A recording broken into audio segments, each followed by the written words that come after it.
You're presenting your final afternoon briefing today, not just for this year, but for good, as you're also leaving our Parliament House Bureau after more than 25 years reporting on Australian politics. So let's just have a little look back at a small sample of the things you've covered.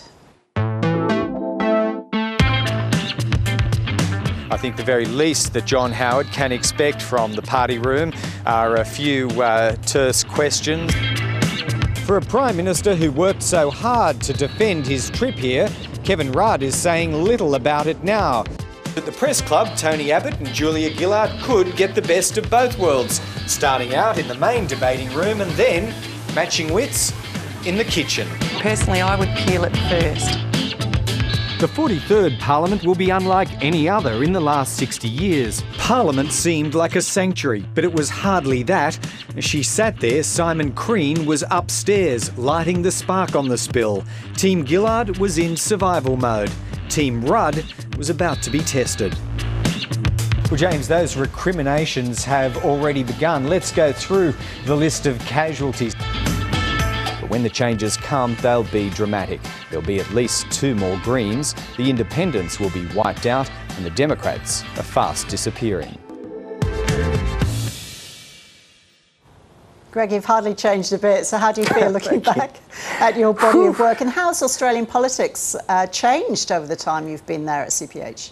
Wow, a lot to take in there, Ros, and I'm going to confess you've taken me completely... We sprang that on you, we have to say, full disclosure, anything goes on a day like this, I think, Ros. So, look, 1997, I started doing shifts here in our Parliament House Bureau. 1998, I went full-time. Terrific jobs. We get the best jobs in journalism, I reckon, at least in what I like to do, federal politics, national affairs.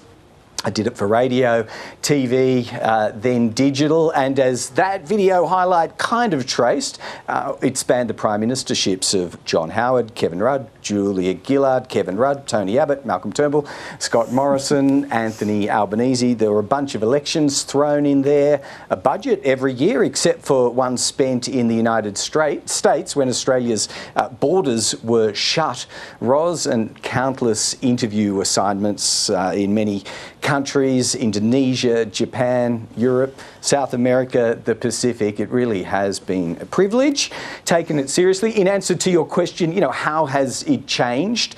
Well, the sheer pace and consistency of reporting, continuous news, you're very familiar with that. It never stops.